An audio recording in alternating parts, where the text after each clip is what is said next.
Welcome to the Guided Expressions podcast with Martin Williams, the place to learn and be inspired to live your best life. Here is your host, Martin Williams. Hello, and thank you for tuning in to the Guided Expressions podcast. My name is Martin Williams. Don't forget to subscribe to the podcast. You can do so by going to Apple Podcasts. You can also go to Spotify Podcasts, YouTube, and SoundCloud. All the links for the podcast can be found at guidedexpressions.com/podcasts. Again, thank you for tuning in. And today what I wanted to talk to you about is withholding your gift. A lot of people are not successful or not experiencing the abundance that they believe that they should be experiencing, in large part because they are withholding one or more of their gifts. Now, what is a gift? A gift is something that you really didn't have anything to do with, as far as you didn't really learn to do it, as far as like a job, or, you know, when you start a job and you're trained to do a certain job, that's not a gift. You're trained to do that. A gift is something that you do and it comes naturally to you. It's not that you can't develop your gift, but it's something that you may have picked up along the way, but it just comes easier to you than the average person. That is your gift. And you may have multiple gifts. You may have more than one gift. I believe we all have a set of gifts that we've had since birth. And along the way, more of those gifts are unveiled or revealed in us. Your gift is what makes room for you. That comes from the Bible. Your gift makes room for you. So when life gets tight, when you feel confined, when you feel that you have nowhere to go, your gift is something that makes room. It provides space. It gives you breathing room. It gives you more of a way to express yourself even further. Like, your gift is something that you develop and use in order that you can develop and use more of your gifts, if that makes sense. So your gift is something that is designed to make your life easier. Okay. But if you don't develop your gift, if you don't use your gift, then it doesn't bless you and it doesn't bless anyone else. Okay. When you withhold your gift, whatever is for you is being withheld from you.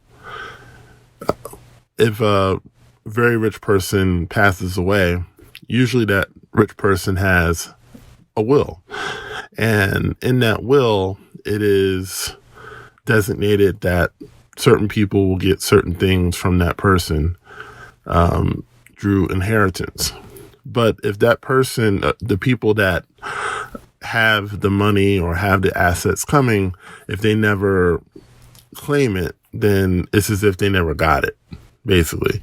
So our inheritance is tied up in how we use our gift. If we don't use our gift, then whatever good is for us gets withheld from us. It literally gets hidden from us. And a lot of people struggle because they don't use their gift. I know a person that has a gift of doing hair, but that person won't do it. And it may, whatever the reasons that they've made up in their mind that they don't do it, the bottom line is that they don't do it, and they experience financial difficulty because they refuse to do their gift. They refuse to use it. They refuse to share their gift with the world.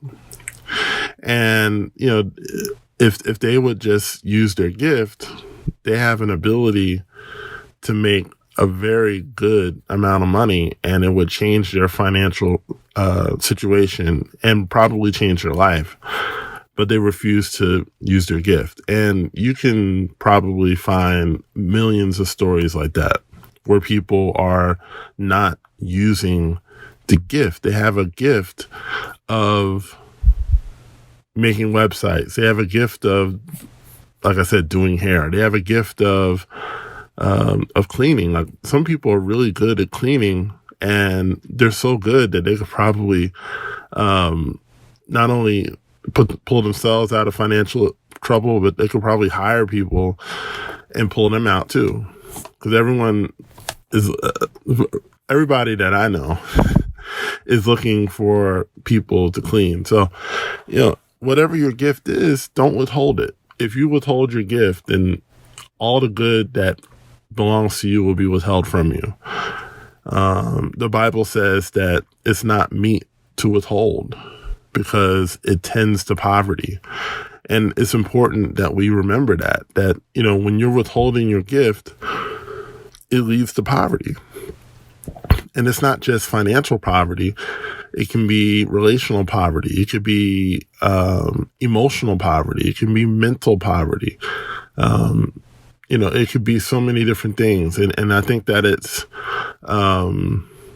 it's really sad that we don't share our gift the way that we ought to. Now, what are some of the reasons that people don't share their gift? Some of it has to do with shyness, fear. People are afraid. They're afraid that it won't work. They're afraid of what people will think. They're afraid of ridicule. They're afraid of criticism. They're afraid that they won't be able to deliver when it comes time to deliver. And all of these things are thoughts that are in our mind. And basically these are thoughts that, if you're thinking those thoughts, you're continuing to think them. And the more you think them, the more that they become to come true in our lives. And so what you have to understand is that we become what we think about. We become what we ruminate in our minds over and over again. So if you don't want to fail, then stop thinking about failure, basically. If you don't want to not be able to deliver when it comes time to deliver, then stop thinking about it. Because the more you think about it, the more that you create that scenario in your life. Instead of thinking about, I'm not going to be able to deliver, think, I can do this, right? I can do this. I can deliver. I can be the person that I need to be in order to be successful. I can be that person, right? That's what you think about every single day. When I say that you should quit your job, right? It's something that I talk about a lot. Quitting your jobs and working in your gift. A lot of people feel like they can't quit their job because they feel like, well, how am I going to survive? How am I going to provide for myself? How am I going to make money?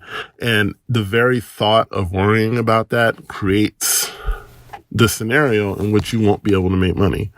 The very thought of that creates the scenario in which you will be struggling because you're thinking about it.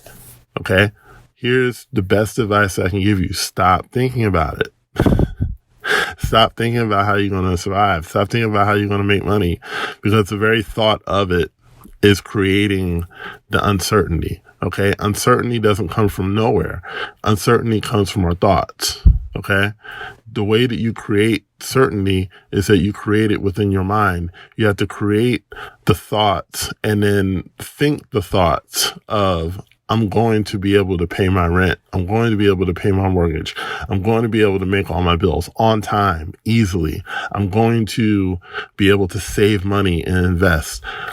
These are the ways that you have to think. And if you're at your job now and you're wondering, well, how am I going to be able to quit and do what I love to do? Start now. Start while you're at your job. Start thinking in those ways. Okay. Thinking is a habit. Okay.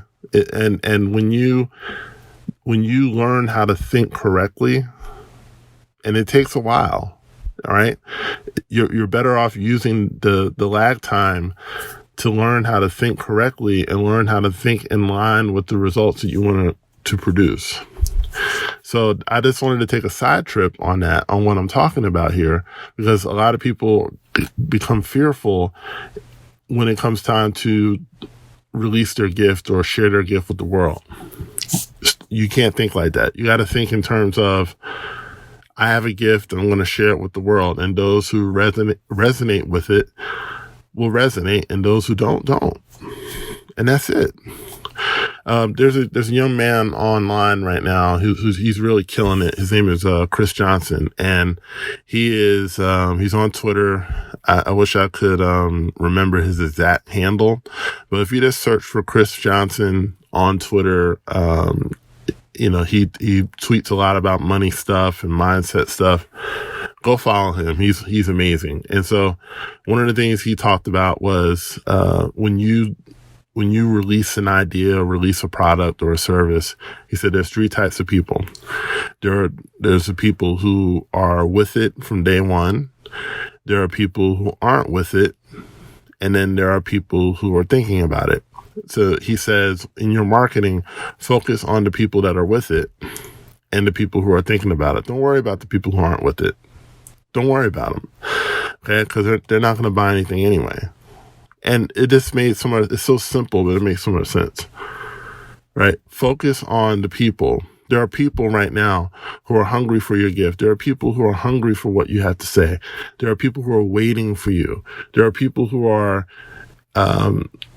starving for your gift, right? Focus on them. Focus on the people that need you.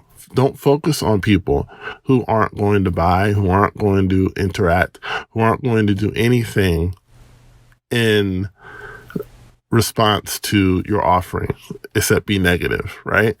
Don't worry about them. Okay? They're a waste of time. Don't worry about them. Okay? Pray for them and move on. Focus on the people that need your gift. Focus on the people that need to hear from you, right? If you are if you're a business owner and you're someone who needs people to join your organization, right? And you have money to pay them and you have a way to help them financially, focus on the people that need that job. Focus on, that single mother or that single father who just lost their job, or maybe they had to leave their job because of the demands they were placing on, that person, and they need something that pays more and doesn't require 80, 90 hours a week or what have you. Focus on that person, right? When you focus on the people that need your gift, everything else falls in line. And you stop worrying about what people think. You stop worrying about the opinions of the peanut gallery. Because, when people make fun of people trying new things and stepping out on faith and whatnot, there's something in them that really wants to do that too, but they don't have the courage yet. They don't have the confidence yet. So it's just easier to make fun of someone else, right? So don't worry about them, okay? Just focus on the people that need your gift. Focus on the people that are interested, but they're not ready to make that leap yet. If you just focus on those two people, everything else will fall in line. So my name is Martin Williams. Thank you so much for tuning in to the Guided Expressions podcast, and I will talk to you soon. Don't forget to subscribe to the Guided Expressions podcast on YouTube, Apple Podcasts, or Spotify to get all the latest content from Guided Expressions. No one builds a house without a blueprint, so why are you trying to build your dream life without one? That's how the Blueprint course was created. The Blueprint course is for people who know they were meant for more. Created by Martin Williams, the Blueprint is a streamlined way to help you create the life you've always wanted. Get instant access now by clicking the link in the description box or going to guidedexpressions.com/blueprint.